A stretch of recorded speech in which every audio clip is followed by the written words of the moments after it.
Welcome to Neo and Jiho, Part 13. Where are you watching the video from? Remember to subscribe and tap the notification bell so you never miss any part. Thank you. As the plane touched down on the tarmac, Neo's heart skipped a beat. The wheels screeched softly beneath them, and she glanced at the man seated beside her. Jiho was staring through the window, eyes wide with quiet curiosity. She leaned closer. "That's Gaborone," she said, her voice low and steady, though she could barely hide the tightness in her chest. Jiho turned to her with a calm smile. "So this is the place you wouldn't stop talking about on that stormy night." She chuckled faintly. "I did not talk that much." "You did, enough to make me curious." Neo rolled her eyes but didn't argue.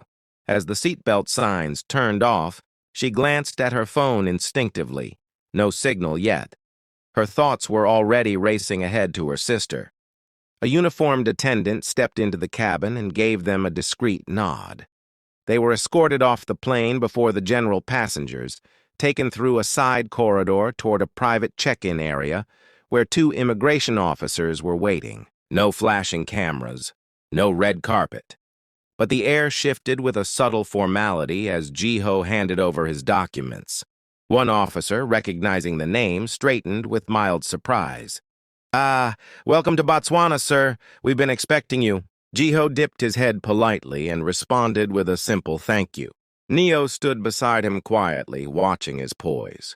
As they walked toward the exit, Jiho whispered, "So far, your country's winning me over with how quiet it is." She gave him a quick glance. "It's because you're not wearing a suit. If you were, they'd be asking for selfies by now." He grinned. "So that was your plan all along? Dress me like a poor man so I don't attract attention?" "Exactly," she replied, not missing a beat. "You're lucky I didn't ask you to wear sunglasses and a fake mustache." Jiho laughed, and the sound made her shoulders ease just a little. For the first time since she left Korea, she smiled fully. Outside, the warm breeze swept across the pavement. A black Range Rover waited discreetly near the curb. As they walked toward it, Jiho glanced around and took in the skyline of Gaborone in the distance. "It's peaceful. Different from what I expected. Quieter. Warmer." Neo opened the door and climbed in. "Wait until you see the stars here." He slid in beside her, pulling the door shut behind him. As the engine hummed to life, he turned to her again. "I like it already," he said softly. "But I'm here for you, not the stars." Her breath caught. For a moment, she forgot her nerves, her fear, her questions. All she could feel was his presence, warm, solid, and steady beside her. And that made all the difference. The car didn't stop at the main entrance. Instead, it circled to a private side access near the executive suites. From there, they were taken straight to the elevator with the general manager escorting them quietly. No fanfare. Neo noticed how staff moved quickly but respectfully around them. She didn't know Jiho had reserved the entire 7th floor under an alias, but the private elevator and the hushed deference gave her hints. The elevator doors opened into a grand hallway lined with elegant cream wallpaper and golden light sconces. Their suite was beyond anything she had expected. Tall windows, a wide private terrace, glass tables, velvet furnishings, and silence. Jiho noticed her hesitate. "I didn't want to make it too much," he said softly, "but I needed you to have peace." Neo nodded once slowly. "Thank you." After freshening up and changing into soft lounge clothes, Neo sat on the bed, legs curled beneath her. Jiho stepped out onto the balcony, giving her space. She finally turned her phone on. A single message appeared on WhatsApp. "Officer Mogapi. Neo, I believe I have news about your sister Tumi. Please let me know when you land. We need to talk. Everything will be okay." Her fingers trembled. She stared at the message for several seconds before whispering, "Jiho." He stepped in immediately. "What is it?" She handed him the phone. He read the message and nodded gently. "You should call him."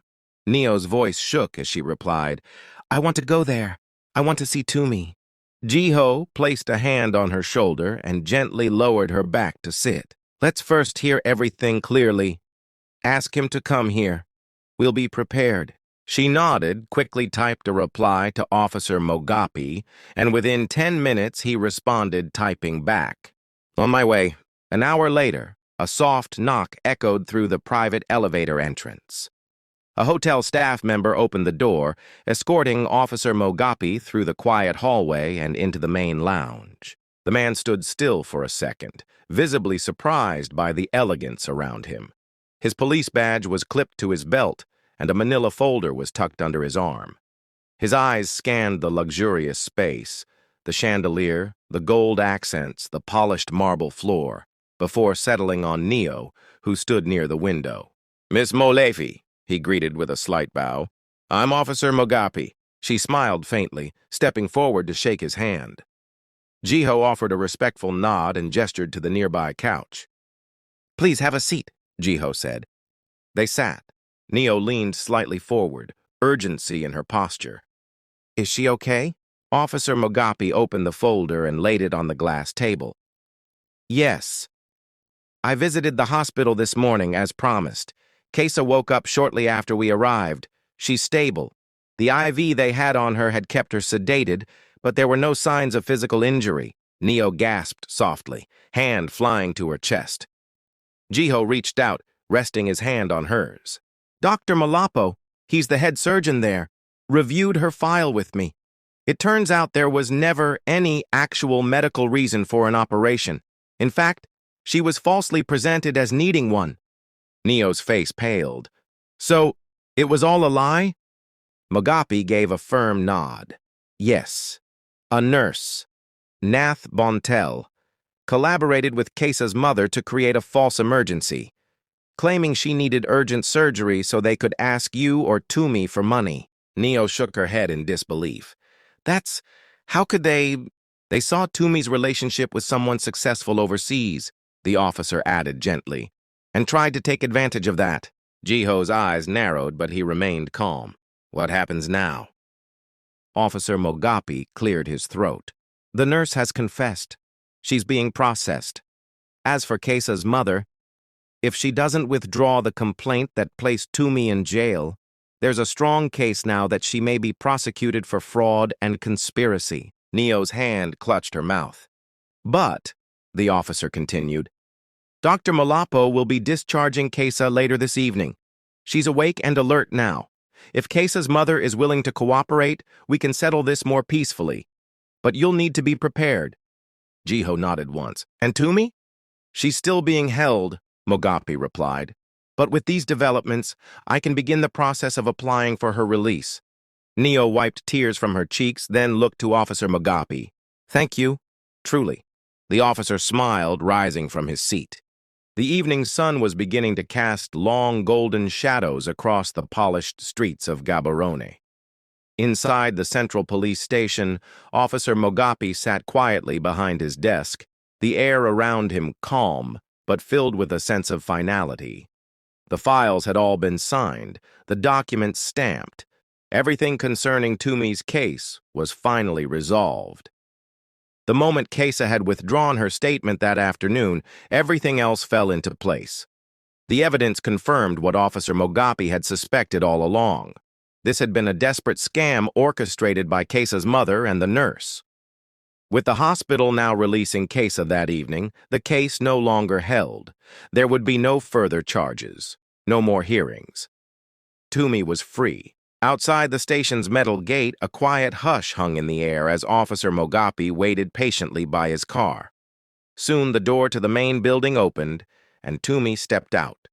Her hair was loosely tied, and her eyes carried the weariness of someone who had seen too much, too soon. The guards had just handed her the small bag that contained her belongings, a phone with a dead battery, a notebook, and her broken pride. She clutched it close. Tumi glanced toward the car and walked over. "Is it over?" she asked softly. The officer nodded once, his eyes gentle. He explained briefly. Kesa had withdrawn the accusation. The mother had been warned and might still be investigated, but for now, it was done. The nurse had confessed to accepting a bribe to stage the report. Tumi nodded as tears welled up in her eyes. Thank you. Thank you so much. I don't know how I would have. Her voice broke. Officer Magapi looked at her with the warmth of a father. There is someone who made this possible. Someone you need to meet. I will take you to them. She blinked. Can I just borrow your phone for a second? I need to tell Neo. She'll be so worried. He shook his head gently. Battery's dead. I'm sorry. She frowned and checked her own phone, also off. Then maybe I should go home quickly and charge it. Please, There is no time, the officer said calmly. Trust me. You will understand everything when we get there. Reluctantly, Tumi agreed. She got into the passenger seat of the officer's car, still trying to make sense of who this mysterious person was. She sat quietly for most of the drive, staring out at the streets she hadn't seen in days.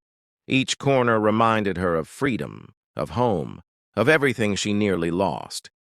The car pulled up at the Gaborone Grandview Hotel, its exterior quiet, discreet, yet glowing with understated wealth. Tumi looked confused. This is where you're bringing me? The officer smiled faintly. Just come.